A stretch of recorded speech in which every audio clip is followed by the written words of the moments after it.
ఓం నమ శివాయ. శ్రీమాత్రి నమః. అందరికీ నమస్కారం అండి. దుర్గాయ నమః. తన్మేలు చూశారు కండి. దుర్గమ్మ తల్లి, దుర్గమ్మ యొక్క శక్తి, దుర్గా శక్తి మీ ఒంట్లోకి, మీ ఇంట్లోకి కూడా ప్రవేశిస్తే ఎలాంటి సంకేతాలు అనేటివి కనిపిస్తాయి అనేదే ఈ వీడియో అన్నమాట. ముఖ్యంగా అండి, ఇక్కడ దుర్గమ్మ అని చెప్పాను, కానీ దుర్గమ్మ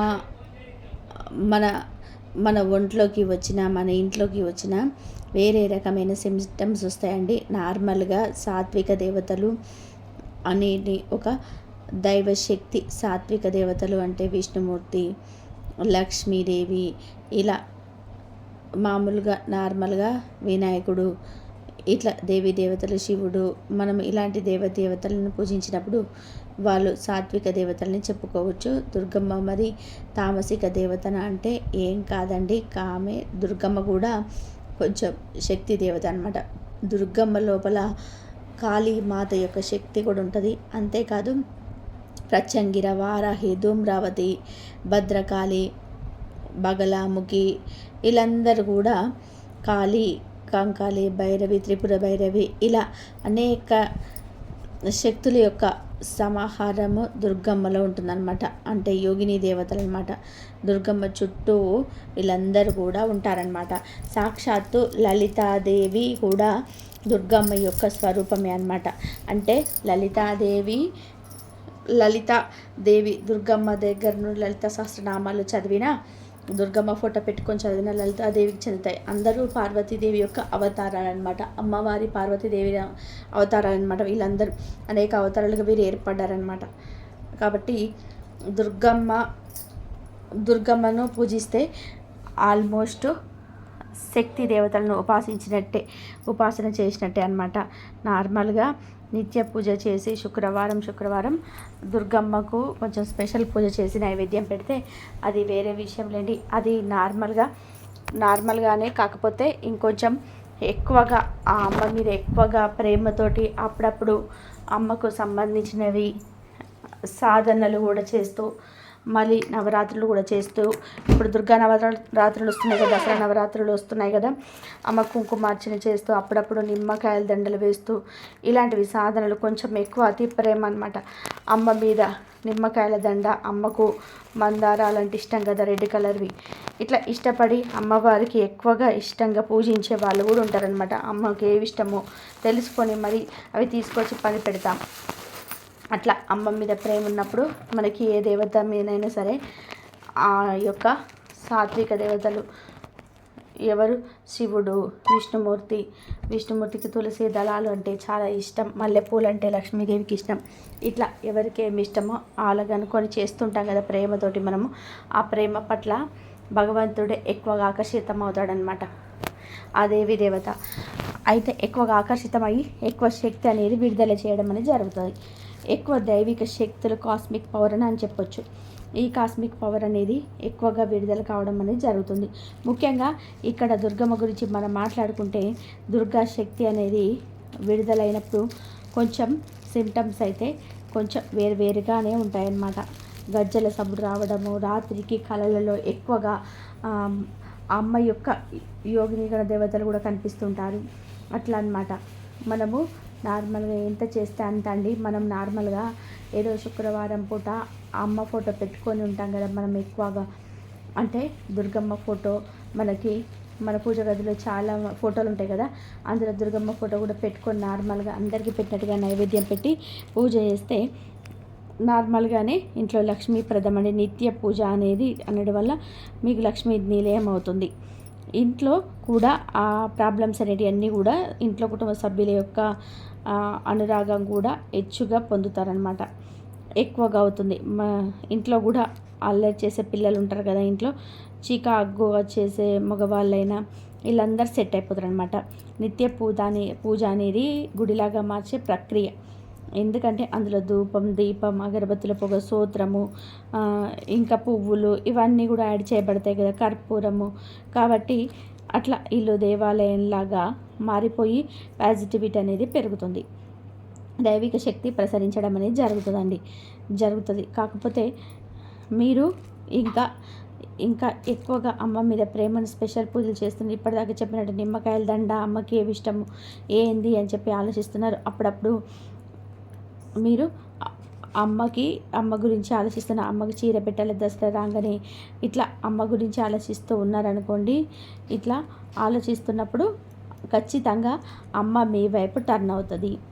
అది ఖచ్చితంగా జరుగుతుంది. ఏ దేవి దేవతల వైపుకు మీరు ఎంతగా ఆకర్షించబడతారో మీ వైపుకు దేవదేవత అంతగా ఆకర్షించబడుతుంది. మీ ఇంట్లో గలగలమని తిరుగుతుందని చెప్పడంలో సందేహమే లేదు దుర్గమ్మ తల్లి. అందుకనే ముఖ్యంగా మనకి దుర్గా పూజలు చేసే వాళ్ళకి ఒక్కొక్కసారి కాళీమాత కూడా కనిపిస్తుందండి. కాళీ శక్తి కూడా కనిపిస్తుంటుంది అమ్మవారు.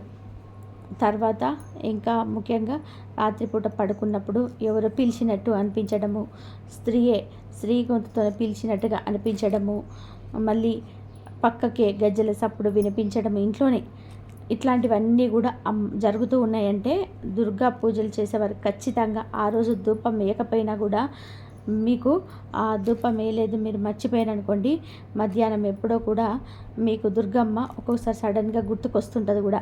ఇక ప్రేమ ఎక్కువైనప్పుడు గుర్తుకొస్తుంటుంది కూడా, పని చేసేటప్పుడు కూడా. అప్పుడు గుర్తుకొచ్చినప్పుడు సడన్గా మీ చుట్టూ ఒక ధూపం వేసిన వాసన అనేది లేస్తుంది. అంతెందుకు పొగ కూడా కనిపించవచ్చు.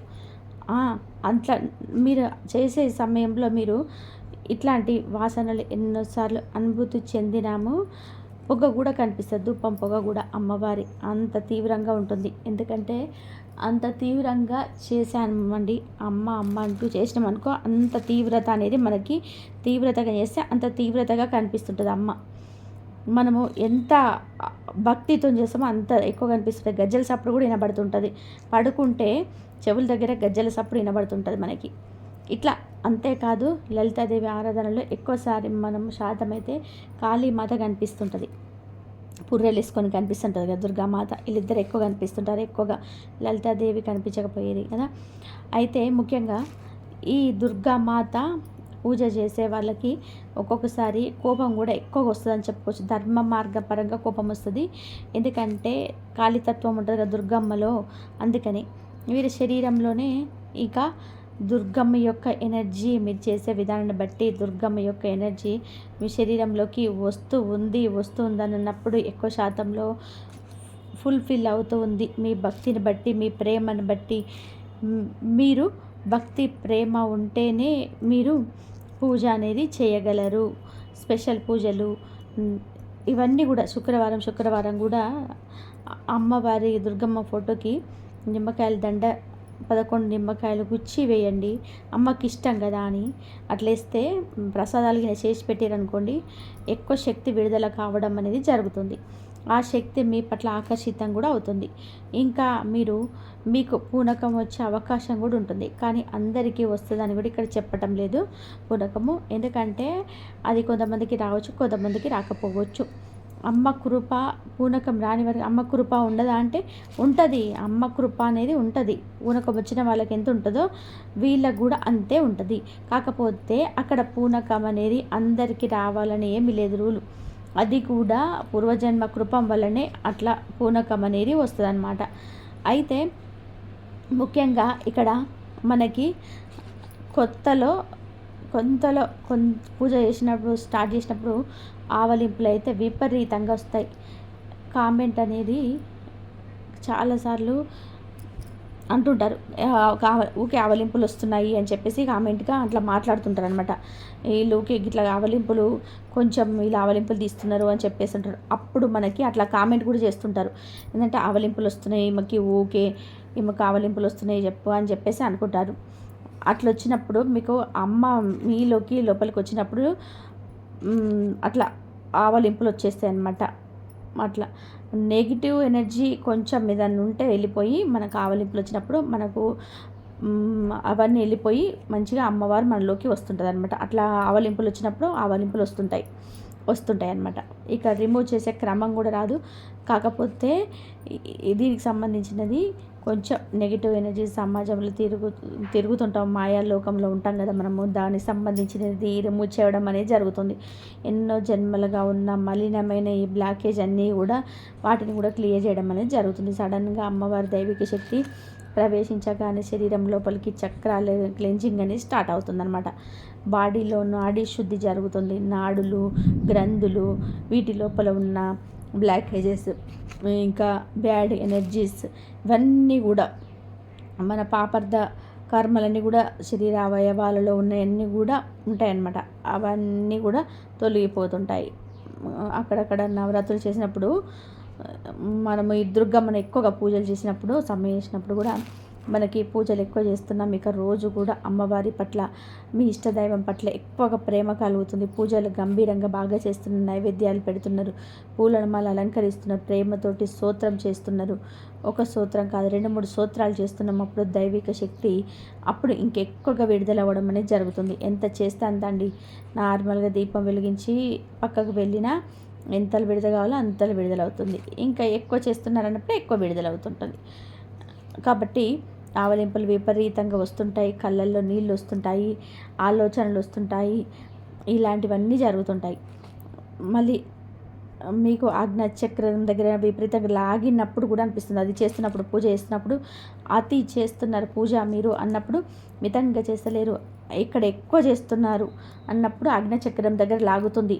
మితంగా చేస్తున్నప్పుడు ఇలా జరుగుతాయని చెప్పలేను. ఇంకా అతి చేసినప్పుడు మాత్రం ఇట్లా జరుగుతుంటుంది.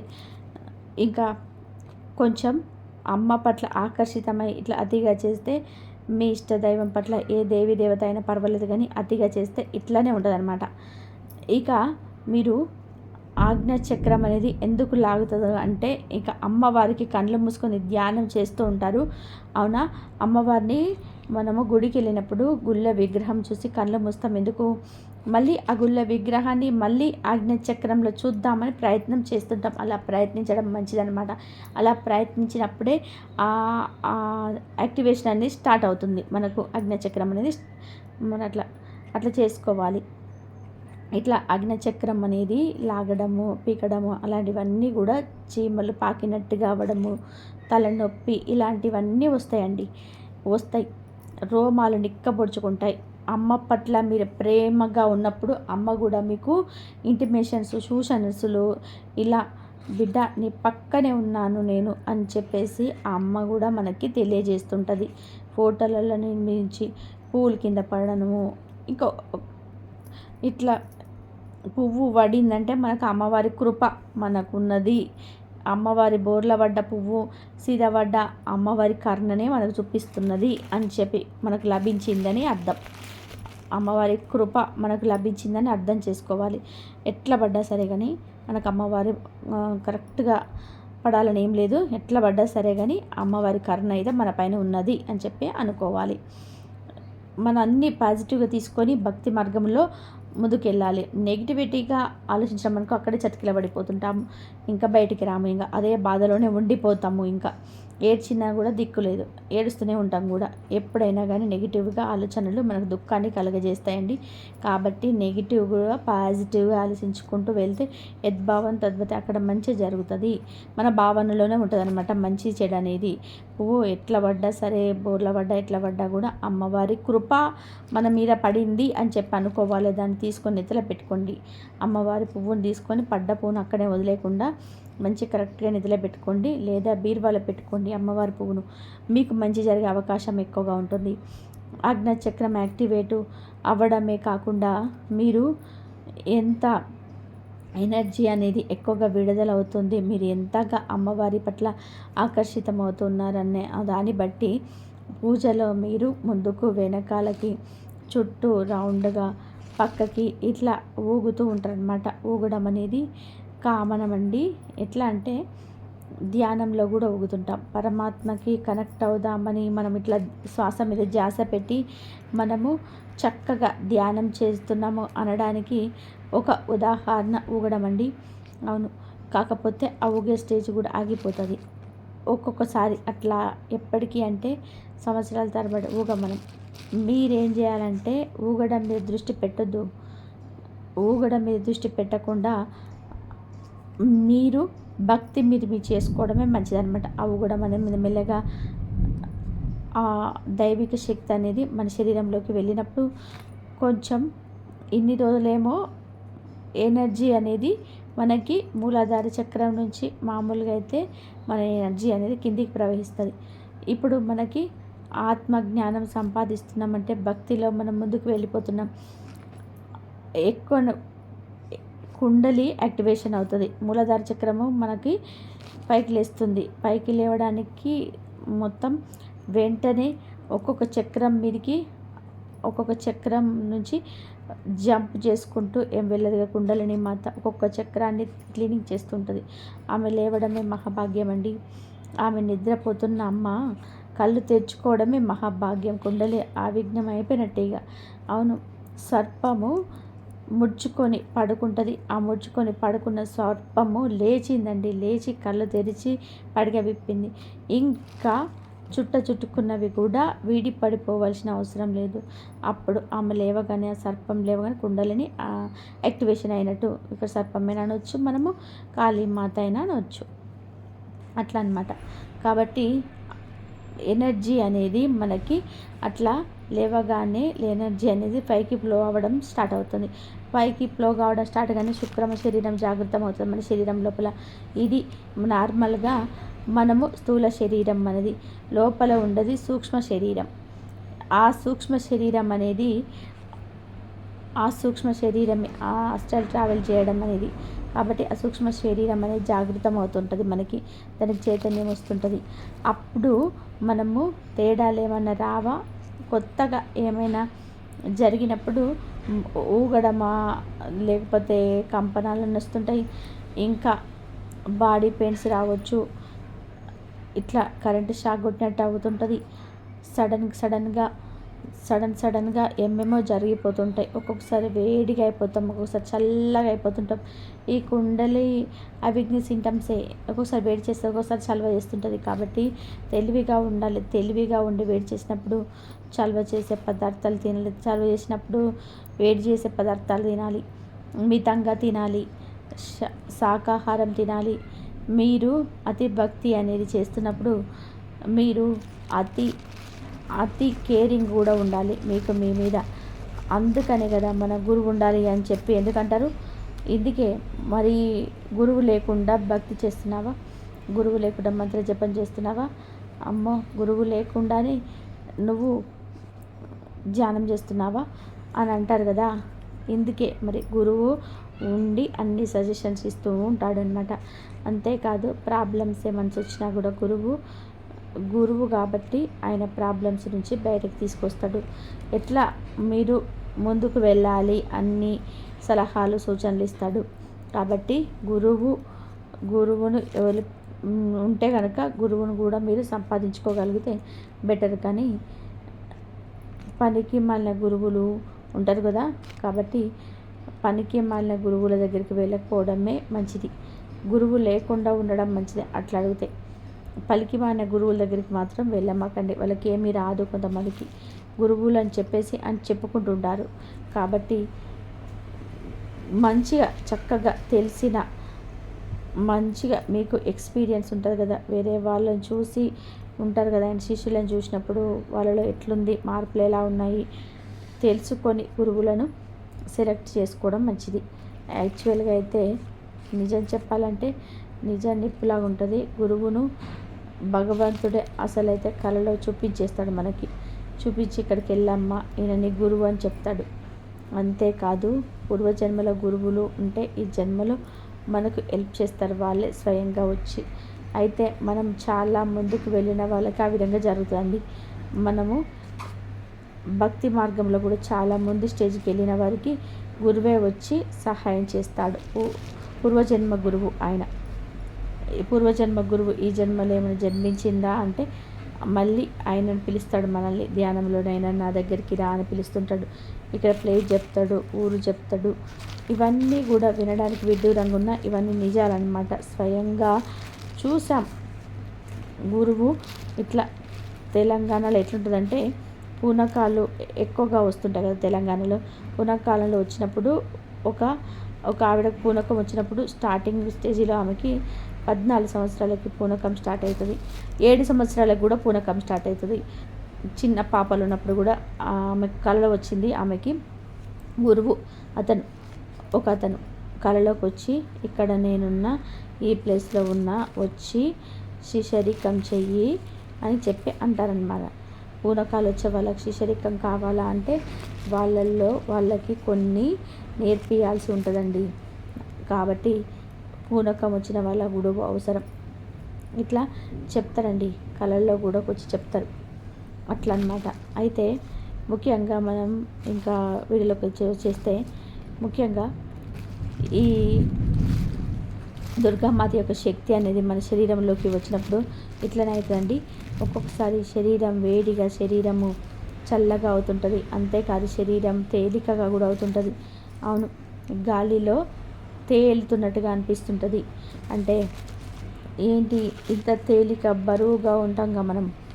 ఇప్పుడు 60 కిలోల బరువు ఉన్నామనుకోండి, ఆ బరువును ఎక్స్పీరియన్స్ చేస్తుంటాం. అట్లాగా అక్కడ గాలిలో తేలినట్టుగా చాలా తేలికగా అనిపిస్తుంటుంది అన్నమాట, అనిపోతుంటాం. ఇవన్నీ కూడా తట్టుకోవాలి అంటే నిజంగా అండి చిన్నప్పటి నుంచి భక్తి మార్గంలో ఉండాలి. ఒక ఏజ్ అంటూ 50 దాటుతున్నప్పుడు, 50 దాటుతాయి 60కి వస్తున్నాము అన్నప్పుడు, లేదా 40 దాటినా కూడా మన బాడీ అనేది కొంచెం ఏదో చిన్న చిన్న అనారోగ్యాలకు గురి అవుతుంటాం కదా. కాబట్టి భక్తి మార్గంలో చాలా ఫాస్ట్గా ముందుకు వెళ్ళాలనుకుంటే చిన్న వయసులోనే వెళ్ళాలి. కానీ చిన్న వయసులోనే నేనైతే చిన్న వయసులో నుంచే ఒక 5 ఇయర్స్ 10 ఇయర్స్ నుంచే నేనైతే ఎక్కువగా భక్తి మార్గం, ఎక్కువగా భక్తిగా పూజలు చేసేదాన్ని అయితే ఎక్కువగా. ఇంకా కొన్ని చిన్న మిస్టేక్స్ చేయడం తెలియక ఇవన్నీ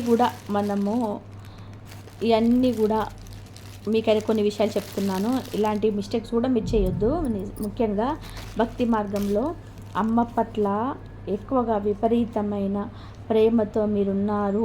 అంతేకాదు ఏ దేవి దేవత పట్లనైనా సరే మీరు అతి భక్తి అనేది వెళ్ళిపోయింది, మీకు అతి భక్తి జరిగిపోతుందన్నప్పుడు నేను చెప్పే సూచనలు పాటించండి దయచేసి. ఎందుకంటే మీ భక్తి తారాస్థాయిలో వెలుగొందుతుంది మీరు చెప్పినట్టుగా చేస్తే. అవేంటి అంటే అషట్ వర్గాలను అడిచిపెట్టుకోవాల్సి ఉంటుంది, ధర్మ మార్గంలో వెళ్ళాల్సి ఉంటుంది, నీతి నియమాలతో బ్రతకాల్సి ఉంటుంది. అవును, ఇవన్నీ చేయాలి. అసలుకి ఎవరు కూడా అట్టు కూడా చేయకుండా ఉండాల్సి వస్తుంది అట్లా మనం గనక ఉంటే మాత్రం అమ్మ మీకు ఏం కావాలంటే అవి ఇచ్చేస్తుంటుంది. అవును, ముఖ్యంగా చాలామంది భక్తి మార్గంలో కొన్ని సంవత్సరాలు ఉంటారు, కానీ వాళ్ళ కోరికలు తీరవు. ఎందుకు తీరవు అంటే ఇక్కడ అదే ఉంటుంది అనమాట. అర్షట్ వర్గాలు ధర్మ మార్గంలో ఉన్నారా లేదా, దేవత అన్నప్పుడు దేవతే కదండి, ఇక ఆమె అన్నీ చూస్తుంటుంది. ధర్మ మార్గంలో ఉన్నారా లేదా అది ముఖ్యంగా చూస్తుంది, ఎట్లా మాట్లాడుతున్నారు అని చూస్తుంది. అర్షట్ వర్గాలు కోపము, అసూయ, గర్వం, అహంకారం మలినాలన్నీ కూడా అంటించుకొని జీవిస్తున్నారా, లేకపోతే వాటిని తీసుకుంటున్నారా? ఎందుకంటే మాయ అనేది కూడా అటాక్ట్ అవుతుంటుంది కదా. మాయా రూపంలో ఎవరో వచ్చి మనల్ని ఇష్టం వచ్చి తిడతారనుకోండి, మనని ఏ తప్పు చేయకుండానే మన మీద పగ పెంచుకుంటారు చూడండి, పగ పెంచుకొని తిడుతుంటారు. అప్పుడు మనము అక్కడ మనం రిటర్న్గా వాళ్ళని తిట్టకూడదు. ఇది చాలా కష్టమైన చర్యలే, కానీ మనము ఇట్లనే ఉండాలి. భక్తి మార్గంలో అది అట్లనే ఉంటుంది అనమాట. కాబట్టి భక్తి మార్గంలో కొంతమందికి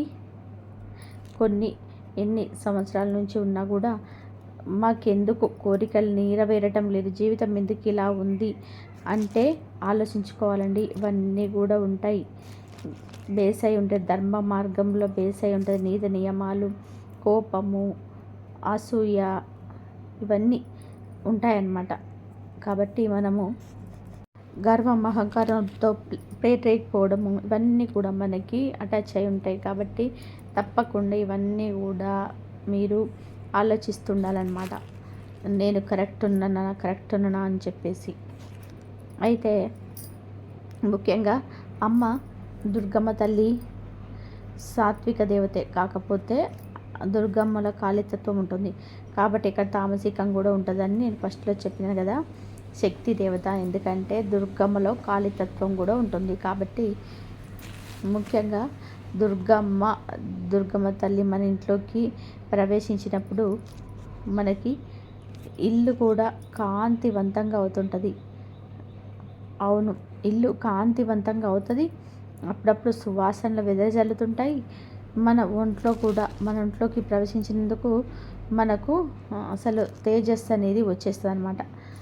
మనకు ఆపలేమి, ఇంకా నిరంతరం చేస్తున్నాం దుర్గమ్మ భక్తి చేస్తున్నప్పుడు ఆ ఎనర్జీ అనేది మన శరీరం లోపలికి ఫ్లో అవుతూ ఆ బ్లాకేజెస్ని క్లియర్ చేస్తూ ఉంటుంది అనమాట. ఆ శక్తి, దైవిక శక్తి క్లియర్ చేస్తున్న క్రమంలో మనకి తేజస్సు కూడా వచ్చేస్తుంది. సాక్షాత్ అమ్మవారిలాగానే మనం కనిపిస్తాం. అవును, ఈ విధంగా వచ్చేసి మనకి వాక్ సిద్ధి కూడా వస్తుంది. ఇట్లనే మనం చేస్తూ ఉంటే ఇవన్నీ కూడా వాక్ సిద్ధి అనగానే ఆహా ఎంత బాగుంటుంది వాక్ సిద్ధి వస్తే, మాట్లాడిందంతా నిజమవుతే. అంతేకాదు ఇతరుల ఇన్నసెన్స్ కూడా మనకు తెలుస్తుంది. ఇవన్నీ కూడా బేస్ అయి ఉంటుంది. దేనికి బేస్ అయి ఉంటాయి?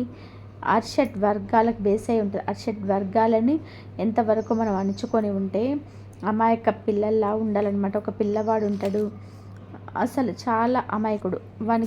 వాన్ని మనము అవమానించిన వాడికి తెలియదు.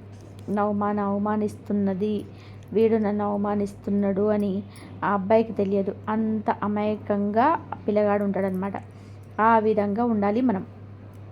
ఇది ఆ విధంగా ఉండగలిగితేనే అప్పుడు మనకి ఎక్కువ దైవిక శక్తి విడుదల కావడం అనేది జరుగుతుంది. అవును, నిజంగా స్టేబుల్గా ఉండాలంటే ఏ పరిస్థితి వచ్చినా కూడా స్టేబుల్గా ఉండాలి. దేనికోసము అత్యాశ పనికిరాదనమాట. అలా ఉండగలిగితే ఇంకా ఈ వాక్ సిద్ధి, ఇతరుల ఇన్నర్ సెన్స్ అనేది తెలవడము, ఇవన్నీ కూడా మనకి కొన్ని రకాల సిద్ధులు అనేటివి వచ్చేస్తాయి. నెగిటివ్ ఎనర్జీని వెంటనే కనిపెడుతుంటాం. పూనకం వచ్చే వాళ్ళు ఉంటారు కదా, గుర్తుపడతారు చూడండి. అట్లా రాగానే ఏదేవితే పూనకం వచ్చినా కానీ వాళ్ళు గుర్తుపట్టేస్తారు. మనుషులను చూసి గుర్తుపడతారు. వాళ్ళ ఫ్యూచర్ చెప్తారు, వాళ్ళ భవిష్యత్తు చెప్తుంటారు. అంటే వాళ్ళ వెనకాల ఫ్లాష్ బ్యాక్ కూడా చెప్తుంటారు. అంతేకాదు వాళ్ళకి ఏమైనా సోకిందా అంటే ఏ భూత ప్రేత పిశాచాలైనా సరే ఏవైనా కానివ్వండి సోకిందా అని నెగిటివ్ ఎనర్జీ అనేది కూడా చెప్తుంటారు. అక్కడికి వెళ్ళినా అది పట్టింది నిన్ను అని కూడా చెప్తారు. ఇది దాటినామని కూడా చెప్తుంటారు. ఇవన్నీ కూడా వాళ్ళకి ఎట్లా వస్తాయి?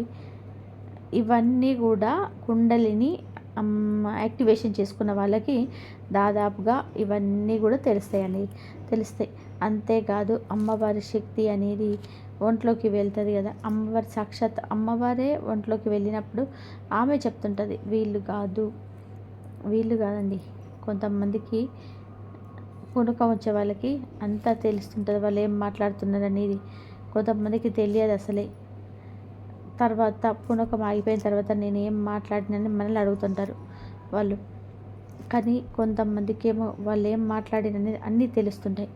ఇట్లా తేడాలు ఎందుకు ఉంటాయంటే ఈ అమ్మవారు ఉంటుంది కదా, దుర్గమ్మ తల్లి అయినా, కాళీమాత అయినా, ఎల్లమ్మైనా, మల్లమ్మైనా, ఎవరైనా కానీ వాళ్ళు మనకు ఏ విధంగా సూటబుల్గా ఉండే ఏది కరెక్టో అదే విధానంగా మనకి వస్తారండి. ఇట్లా పూనకం వచ్చే వాళ్ళకి 2 టైప్స్ ఉంటాయి చెప్పాను కదా. ఇప్పుడు కొంతమందికి తెలుస్తుంది, కొంతమందికి తెలియదని, అదనమాట. ఇంకోటి ఏంటంటే అమ్మవారు మన శరీరం లోపలికి ప్రవేశించడం అనేది స్టార్ట్ అయినప్పుడు కొన్ని పరీక్షలు కూడా పెడతారు అనమాట అమ్మవారు. అవును, ఇది ఫస్ట్ చెప్పాలి కానీ మర్చిపోయాను. ముఖ్యంగా పరీక్షలు అనేవి తప్పకుండా ఉంటాయి. ఇప్పటిదాకా చెప్పాను కదా, అర్షడ్ వర్గాలు, ఇంద్రియాలు, ఈ పరీక్షలు కూడా ఉంటాయి. కోపం వచ్చి సంఘటనలు మన ముందుకు రావడము, అసూయకు సంబంధించినవి, గర్వం ఉందా లేదా, ఇలాంటివి సంథింగ్ అన్నీ కూడా పరీక్షలు ఉంటాయన్నమాట. కొన్ని కష్టాలు కూడా వస్తుంటాయి. కష్టాలు ఎందుకు వస్తాయంటే అవి మన ప్రాప్త కర్మ, పాప కర్మలే.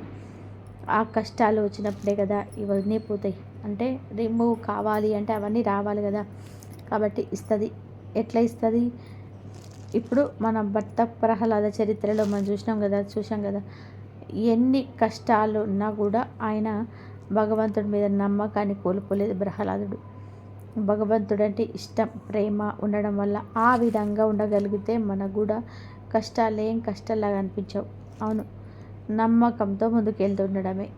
అలా వెళ్ళిపోతున్నప్పుడు ఓర్పు, సహనము, మళ్ళీ కష్టాలను సహిస్తూ భగవంతుడి పాదాలను వదిలిపెట్టకపోవడము, వీటన్నిటి వల్ల కూడా మనము ఇంకా ముందు స్టేజ్కి వెళ్తూ ఉంటాం అన్నమాట. ఎక్కడ వేసిన గొంగలు అక్కడ ఉండకుండదు. ప్రహ్లాదుడికి శ్రీమన్నారాయణ దర్శనమైనట్టుగా మనకు కూడా అమ్మ దర్శనం అయిపోతుంటుంది. సాక్షాత్తు దర్శనమైన ఆశ్చర్యపోవాల్సిన అవసరం లేదు. జరిగేదంతా కూడా మన మీదనే ఆధారపడి ఉంటుంది. మనకు ఎంతవరకు ఓర్పు సహనం ఉంది, మన ఎంతవరకు అరిచెట్టు వర్గాల అరిచేతిలో బంధించడము, ఇంద్రియాలతో తప్పు చేయకుండా ఉండడము, ఏ విధంగా ఉండగలుగుతున్నాం. ఇవే పరమాత్మ చూసేది. ఇవే దుర్గమ్మ కూడా పరమాత్మే కదా. మరి ప్రతి ఒక్క దేవి దేవతలు చూసి ఇవే వాక్సిద్ధి వస్తుంది. వాక్సిద్ధిని కాపాడుకోవాలన్నమాట. ఈ పూనకం వచ్చిన వాళ్ళు కూడా ఏమైనా గట్టిగా అంటే అది అయిపోతుంది. అవును, అయిపోతుంది. కాబట్టి వాళ్ళు కూడా జాగ్రత్తగా ఉండాలి. ఎక్కువగా మాట్లాడకుండా, ఏది మాట్లాడినా కరెక్ట్గా మాట్లాడడము, నోరు అదుపులో పెట్టుకోవడము, ఇవన్నీ కూడా జాగ్రత్తలు కూడా ఉంటాయన్నమాట. దైవిక శక్తి ప్రవేశించింది అంటే మన ఇష్టం వచ్చింది ఉండడానికి వీలు ఉండదు. ఇక అంతే. మనం దైవిక శక్తి కాపాడుకోవాలనుకుంటే ఇష్టం వచ్చినట్టుగా ఉండొచ్చు. కాబట్టి అది ఆటోమేటిక్గా వచ్చే చర్యలే. ఈ అటు మనము 2-3 సంవత్సరాలు అలా అవుతున్న కొద్దీ ఆటోమేటిక్గా మన మరుసటి వర్గాలని మనం వదిలేసి వెళ్ళిపోతాయి. కాకపోతే స్టార్టింగ్లో పట్టుకుంటాయి అవి. ఎందుకంటే వదిలేసి వెళ్ళిపోవాలంటే అవి పట్టుకుంటుంటాయి. వాటిని వదిలేయాలి మనం. గట్టిగా తంతే అక్కడ వెళ్ళిపోతాయి అన్నమాట. అట్లా పరీక్షలు అంటే అవే అనమాట. ఆ పరీక్షలే అరిచెట్టు వర్గాలే, ఇంద్రియాలు. అంతేకాకుండా నా మీద నమ్మకం ఉందా లేదా నా బిడ్డకి, నేను మరి ప్రేమ ఒలకపోస్తుంది నా బిడ్డ, నేను ఒక కష్టం ఇచ్చి చూస్తా, ఆ కష్టాన్ని తీర్చినప్పుడు నా బిడ్డ లేవుడున్నాడా లేదని చెప్పేసి ఏడుస్తుందా అని చెప్పి ఇట్లా కూడా పరమాత్మ కష్టాలు ఇవ్వడం అనేది జరుగుతుంది. అందుకే భక్తి మార్గంలో కష్టాలు కూడా ఉంటాయి. భక్తి మార్గంలో మన కర్మలను బట్టి క్వార్టర్లు, హాఫ్ ఇయర్లీ, ఫైనల్ ఎగ్జామ్స్ కూడా ఉంటాయి. మనకు చిన్నపిల్లలకి ఉన్నట్టుగా మనకు ఎలాంటి కర్మ ఎక్కువ ఉంటే అవి ఉంటాయి. కొంతమంది కర్మలే ఉండవు, హాయిగా భక్తి మార్గంలో ముందుకు వెళ్ళిపోతూ ఉంటారనమాట. అట్లా జరుగుతుంది. ఓకే అండి. హాయిగా చక్కగా దుర్గమ్మను పూజించే వాళ్ళు, మీ ఇష్టదైవాన్ని పూజించే వాళ్ళు భక్తితో, ప్రేమతో, విశ్వాసం, నమ్మకంతో ఏం జరిగినా మన కర్మే, మనకు ఆ కర్మ భగవంతుడే ఒళ్ళో ఉంటాం కదా. ఎందుకు హాయిగా ఉండక చక్కగా భయం లేకుండా ప్రహ్లాదుల్లాగా చక్కగా హాయిగా విశ్వాసంతో, నమ్మకంతో భగవంతుని పాదాలు పట్టుకొని చక్కగా మనం పూజ అయిపోయిన తర్వాత కూడా అప్పుడప్పుడు ఒక్కొక్కసారి ఆ భగవన్ నామస్మరణ చేస్తూ, మీకు నచ్చిన దైవాన్ని భగవన్ నామస్మరణ చేస్తున్నప్పుడు భగవంతుడు కూడా అనుకుంటాడు, ఆహా నా బిడ్డ ఇంత పనిలో ఇంత బిజీగా ఉంటే కూడా నన్ను తలుచుకుంటుందని ఆయనకి ఇంకెక్కువ ప్రేమ కలుగుతుంది. ఇంకెక్కువ శక్తి విడుదల చేస్తే దైవిక శక్తి.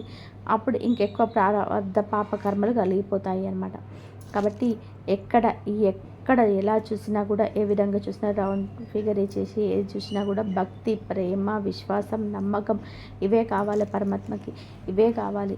అంతేకాదు తప్పులు చేయకుండా ఉండడం, ఇతరులను అట్టు కూడా చేయకుండా ఉండడము, నీతి నియమాలతో ధర్మబద్ధంగా ఉండడము, అరిచెట్టు వర్గాలను అణిచివేయడము, అరికాలి కిందేసి అరిచెట్టు వర్గాలను అణిచివేయడము, ఇంద్రియాలను మన అదుపులో ఆజ్ఞలో పెట్టుకోవడము, ఇంద్రియాలను అరిచేతిలో ఇట్లా పట్టుకోవాలన్నమాట.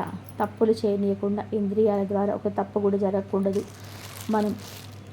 ఇవన్నీ కూడా ఉంటాయన్నమాట. ఓకే అండి. ఈ దుర్గమ్మ భక్తులకైతే దుర్గమ్మని తలుచుకోగానే కళ్ళల్లో నీళ్ళు, ఇట్లా భజన పాటలు విన్నా కళ్ళల్లో నీళ్ళు రోమాంచితం అవ్వడము, దుర్గమ్మ భక్తులకి భజనలకు విన్నా, లేకపోతే డప్పుల సప్పుడు విన్నా ఇంకా అంతే, పునకాలు వస్తుంటాయి అన్నమాట. అందరికీ కాకపోయినా దాదాపుగా 100%లో 56% పూనకాలు వస్తుంటాయండి దుర్గమ్మ తల్లి. ఎందుకంటే కాళీమాత తత్వం కూడా ఉంటుంది కదా. కాళీమాత కూడా వస్తుంటుంది. వీళ్ళకు అయితే ముఖ్యంగా శత్రువులు అయితే అస్సలు దగ్గర కూడా ఉండనివ్వదమ్మ. అమ్మ తత్వంలో వారాహి, ప్రత్యంగి, ధూమ్రావతి వీళ్ళందరూ ఉంటారు కదా. ఎవ్వరు ఏం చేయాలి వాళ్ళ కార్యక్రమాలని మన జీవితంలో మన బుద్ధి వివేకాన్ని బట్టి, ఇప్పటిదాకా చెప్పాను కదా, మళ్ళీ మళ్ళీ చెప్తే వీడియో లెంత్ అయిపోతుంది. మన మంచితనాన్ని బట్టి ఈ యోగిని గణ దేవతలు ఉంటారు కదా, ఒక్కొక్కరు జాగృతమవుతారనమాట. మన శరీరం లోపల జాగృతమైనప్పుడు వాళ్ళు మనకి ఏ విధంగా ఉపకారం చేయాలో ఆ విధంగా ఉపకారం చేస్తుంటారు. మనకి ఎవరైనా అపాయం కలిగించే శత్రువులు ఉన్నారంటే వాళ్ళ నిర్దాక్షిణ్యంగా దూరం చదివిస్తారు. ఇంకా అంతేకాదు, ఇంట్లోనే ఉన్నారనుకున్నారండి, అందరికి ఉండకపోవచ్చు, ఇంట్లోనే కుంపటి పెట్టే వాళ్ళు ఉంటారు, ఇంట్లోనే రణరంగం చేసే వాళ్ళు ఉంటారు, ఇంట్లో శత్రువులుగా ఉంటారు. అంటే అత్త కావచ్చు, మామ కావచ్చు, ఆడబిడ్డలు కావచ్చు, సాక్షాత్ భర్తే కావచ్చు. ఎందుకు అనుకోకూడదు మనము? భర్తలు అనేవాళ్ళు అందరూ ప్రేమగా చూసుకుంటారని అనుకోవడం అపోహ మాత్రమే. అది భార్య ఎప్పుడు చేస్తుందా, ఇంకా రెండో పిల్లని చేసుకుందామా అనుకునే వాళ్ళు కూడా, భర్త వాళ్ళు కూడా ఉంటారు. అవును కదా, భార్య చావు కోసం ఎదురు చూసే వాళ్ళు ఉంటారండి. వాళ్ళు చంపకపోవచ్చు, అంత క్రూరత్వం ఉండకపోవచ్చు, కానీ భార్య ఎప్పుడు చేస్తుందా, ఇంకో పెళ్లి చేసుకుందాం ఎదురు చూసే వాళ్ళు కూడా ఉంటారు. ఇలాంటి వాళ్ళను కూడా, ఇలాంటి వాళ్ళ మనసులో నుంచి ఆ శత్రుత్వాన్ని కూడా తీసేస్తుంది. ప్రేమగా చూసుకునేటట్టు చేయకపోయినా అది చేయకపోవడం మంచిదని చెప్పి అమ్మవారికైనా పరమాత్మకైనా తెలుసు. కాబట్టి ఆ తత్వంలోకి రానియకపోయినా వారి లోపల ఉన్న భయంకర శత్రుత్వాన్ని నిర్వీర్యం చేయడం అయితే జరుగుతుంది. ఇది పక్క. కాబట్టి ఇంట్లో ఉన్న శత్రువులనైనా వాళ్ళ శత్రుత్వాన్ని నివారణ చేయడం, దూరపు శత్రువు చుట్టాలు ఎవరైనా ఉండి కుంపటి పెట్టే వాళ్ళనైనా సరే వాళ్ళని దూరం జరపడం అనేది ఈ పరమాత్మ తత్వంలోకి, భక్తి మార్గంలో ఏ దేవత ఉపాసన చేసినా ఫస్ట్ జరిగే చర్య ఇదే ఉంటుందన్నమాట. శత్రువులను దూరం జరిపేయడమే. అంతేకాకుండా భక్తి మార్గంలోకి అడ్డొచ్చే వాళ్ళు ఉంటారు చూసారా, పానకంలో పుడకలు. భక్తి మార్గం ఏంటి, ఇదేంది అదేంది అని చెప్పేసి భక్తి మార్గంలో పక్కకు తప్పించుకోవడానికి పానకంలో పుడకలు ఉంటారు కదా, వీళ్ళని కూడా దూరం జరిపేటువంటి నిర్దాక్షిణ్యంగా దూరం జరిపేయడం అనేది జరుగుతుంది. పరమాత్మ యొక్క తత్వమే అదనమాట. కాబట్టి మీరు ఏ దేవత ఉపాసన చేసినా కూడా, ఇంకా దుర్గమ్మ ఉపాసన చేసేవాళ్ళు దిష్టి, చేతబడి, చిల్లంగి లాంటివి చేసినా కూడా, దుర్గా ఉపాసన చేసినాక వారాహి, ప్రత్యంగిర దేవతల యొక్క ఆశీర్వాదం ఉంటుంది. మీరు ప్రత్యేకంగా వారాహి పూజలు చేయాల్సిన అవసరం లేదు. మీరు ప్రత్యేకంగా వారాహి, ప్రత్యంగిర, కంకాళి, కాళీ మాత పూజ ఇవేమి చేయాల్సిన అవసరం లేదు. మీకు ఆల్రెడీ జాగృతం అయిపోతాయి ఆ శక్తులన్నీ కూడా. దుర్గమ్మ లోపలనే ఉంటాయి కాబట్టి అన్నీ. లలితాదేవి ఆరాధన ఎవరైతే చేస్తున్నారో వారికి కూడా అంతేనండి. చుట్టూ ఉండే యోగిని గణాలు, నవదుర్గలు ఇవన్నీ కూడా యాక్టివ్ అయిపోతుంటారు. అంటే వీళ్ళందరూ జాగృతం అయిపోతుంటారు. కాబట్టి ప్రత్యేక పూజలు ఏం చేయాల్సిన అవసరం, ప్రత్యేక ఫోటోలు కూడా అవసరం లేదు. మీరు దూసుకొని వెళ్ళిపోవడమే. మీ లలిత సహస్రనామాలు చదివే రోజులలో ధ్యానం కూడా అటాచ్ అయి ఉంటుంది కదా. చిన్నప్పటి నుంచే కూడా కొంచెం పూజలు ఎక్కువ చేస్తుంటాం కదా లలిత సహస్రనామాలతో.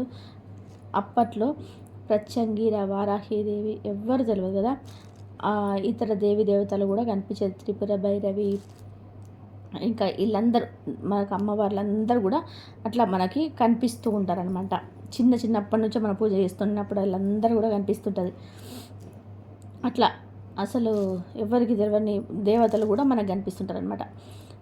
తర్వాత మనకి ప్రత్యంగిర, వారాహి దేవత, ఎల్లమ్మ తల్లి, ఇంకా దుర్గమ్మ తల్లి, చిన్నమస్త దేవి అనే దేవత, ఆ అమ్మవార్లు కూడా కనిపిస్తారు. ఇట్లా వాళ్ళు ఎవరు తెలియదు అని వాళ్ళు కూడా మనకు తెలుస్తారు తర్వాత. అంటే మనం అందరి కృప కూడా మనకు లభిస్తుంది. ధ్యానంలో కనిపిస్తున్నారు అంటే అందరి కృప మనకు లభిస్తుంది. ఒక లలితాదేవి ఆరాధన చేసుకుంటే అందరి దేవతల ఆరాధన కూడా మనకి కనిపిస్తుంటారు. ఆ అమ్మ అనుగ్రహం ఎప్పుడు మన పైన ఉంటూనే ఉంటుందన్నమాట. వేల మంది యోగిని గణాలు జాగృతం కాకపోయినా ఎవరు మనకు జాగృతం అయిపోతారనమాట. అమ్మ వాళ్ళని చూసుకోమంటది, ఇంకా వాళ్ళకి చెప్తుంది, యోగిని దేవతలకు చెప్తుంది అనమాట. నా బిడ్డకి ఏమి ఆపద కలగకుండా చూసుకోమని చెప్తుంది అనమాట. ఈ చేతబడి చిల్లంగి కూడా మన దగ్గరికి రాకుండా చేస్తుంది అమ్మ. అంతేకాదు, మనకి ఎవరైనా శత్రువులు మన ఇంటికి వస్తూ మనకి ఏదైనా కుంపటి పెట్టాలని చూస్తే రిటర్న్గా వాళ్ళకే కుంపటి అయిపోతుంది అనమాట. వాళ్ళ జీవితంలోనే ఉత్పాదాలు జరుగుతుంటాయి. ప్రత్యంగిర వారాహి దేవతలు సర్వ సైన్యాధ్యక్షురాలన్నమాట ఆమె. వాళ్ళు రిటర్న్గా వాళ్ళకు ఇస్తారనమాట. వాళ్ళు మనకి ఏది ఇవ్వాలనుకున్నారు వీళ్ళు వాళ్ళకే తిప్పి కొట్టేస్తారనమాట. కాబట్టి అట్లా జరుగుతుంటుంది. కాకపోతే ఇక్కడ మళ్ళీ చెప్పొచ్చేది ఏంటంటే అక్కడ మనము మన బుద్ధిని మన మంచితనాన్ని ఇష్టపడతారు దేవతలు, పరమాత్మ ఎవరైనా సరే, ఏ దేవతలైనా సరే మన మంచితనాన్ని ఇష్టపడుతుంటారు. మన ప్రేమను, భక్తి విశ్వాసాలను, మన మంచితనం, మంచి బుద్ధి ఇలా ఉంటుంది మనకు ఆ అమ్మవారి అనుగ్రహం ఉంటే. ఈ వీడియో కనుక మీకు నచ్చినట్లయితే ప్లీజ్ లైక్ చేయండి. శ్రీమాత్రే నమః. ఓం నమః శివాయ. ఓం శ్రీ సాయిరామ్.